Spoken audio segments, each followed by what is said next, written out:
എല്ലാ കൂട്ടുകാർക്കും നമസ്കാരം. നമ്മുടെ പുതിയ വീഡിയോയിലേക്ക് സ്വാഗതം. ഇന്നത്തെ നമ്മുടെ വീഡിയോ എന്റെ കൂട്ടുകാർക്ക് വളരെ തന്നെ യൂസ്ഫുൾ ആണ്. കടകളിൽ നിന്നൊക്കെ നമ്മൾ ഒരുപാട് പൈസ കൊടുത്ത് വാങ്ങിക്കുന്ന ഈ ഒരു കസ്റ്റാർഡ് പൗഡർ വളരെ സിമ്പിൾ ആയിട്ട് തന്നെ നമുക്ക് ഇനി എല്ലാവർക്കും വീടുകളിൽ തയ്യാറാക്കാം. ഇതിലേക്ക് ചേർക്കുന്ന ചേരുവകളൊക്കെ വളരെ തന്നെ കുറവാണ്. അതുകൊണ്ട് ആർക്കും ഈസി ആയിട്ട് തന്നെ വീട്ടിലുണ്ടാക്കിയെടുക്കാൻ സാധിക്കും. ഇതുപോലെ ഒന്ന് ഉണ്ടാക്കി വെക്കുവാണെങ്കിൽ നമുക്ക് ഈ ചൂടുകാലം കഴിയുന്നത് വരെയും എടുത്ത് ഉപയോഗിക്കാനും സാധിക്കും.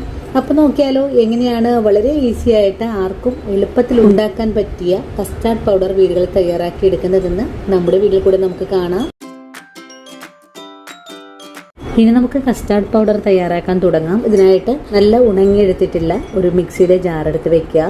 അരക്കപ്പോളം പഞ്ചസാര ചേർത്ത് നമുക്കൊന്ന് പൊടിച്ചെടുത്തിട്ട് വരാം. പഞ്ചസാര ഞാനിവിടെ പൊടിച്ചെടുത്തിട്ടുണ്ട്. ഇനി നമുക്കിതിലേക്ക് കുറച്ച് ചേരുവകൾ കൂടെ ചേർക്കണം.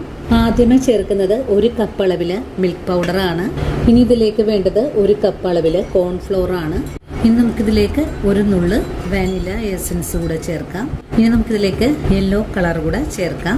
നമുക്കിപ്പോൾ യെല്ലോ കളർ ചേർക്കണമെന്ന് നിർബന്ധമൊന്നുമില്ല. എങ്കിലും ആ ഒരു കസ്റ്റാർഡ് പൗഡറിന്റെ നമ്മൾ കടകളിൽ നിന്നൊക്കെ വാങ്ങുന്ന ആ ഒരു കളർ കിട്ടുന്നതിന് വേണ്ടിയിട്ടാണ് ഞാൻ ഇതിലേക്ക് യെല്ലോ കളർ ചേർത്തിട്ടുള്ളത്. ഇനി നമുക്കിതെല്ലാം കൂട്ടിച്ചേർത്ത് ഒന്നുകൂടെ കറക്കി എടുത്തിട്ട് വരാം. അങ്ങനെ നമ്മൾ എല്ലാം കൂട്ടിച്ചേർത്ത് ഇവിടെ കറക്കി എടുത്തിട്ടുണ്ട്. അങ്ങനെ നമ്മൾ കടകളിൽ നിന്നൊക്കെ വാങ്ങിക്കുന്ന അതേ ടേസ്റ്റിലും അതേ കളറിലൊക്കെ കസ്റ്റാർഡ് പൗഡർ നമ്മൾ വളരെ എളുപ്പത്തിൽ ഉണ്ടാക്കിയെടുത്തിട്ടുണ്ട്. അപ്പോൾ എത്ര എളുപ്പമാണ് കൂട്ടുകാരെ നമ്മുടെ വീടുകളിൽ കസ്റ്റാർഡ് പൗഡർ ഉണ്ടാക്കിയെടുക്കാനായിട്ട്. നമുക്ക് ഈ കസ്റ്റാർഡ് പൗഡർ നല്ലോണം തന്നെ ഒന്ന് ഇളക്കി മിക്സ് ചെയ്തെടുക്കാം. അതിനുശേഷം നമുക്കൊരു ഗ്ലാസ് കണ്ടെയ്നറിലേക്ക് മാറ്റാവുന്നതാണ്. ഇനിയിപ്പോൾ നമ്മുടെ വീട്ടിൽ പലതരത്തിലുള്ള മിൽക്ക് ഷേക്ക്, ജ്യൂസ്, പുഡിങ് അങ്ങനെയുള്ള കാര്യങ്ങളൊക്കെ ചെയ്തെടുക്കാനായിട്ട് കസ്റ്റാർഡ് പൗഡർ ഇനി ആരും കടകളിൽ നിന്നൊന്നും വാങ്ങണ്ട. എല്ലാവർക്കും ഈസി ആയിട്ട് തന്നെ വീടുകളിൽ ഉണ്ടാക്കിയെടുക്കാം. പിന്നെ ഞാൻ ഈ കസ്റ്റാർഡ് പൗഡർ ഒരു ഗ്ലാസ് കണ്ടെയ്നറിലേക്ക് മാറ്റും.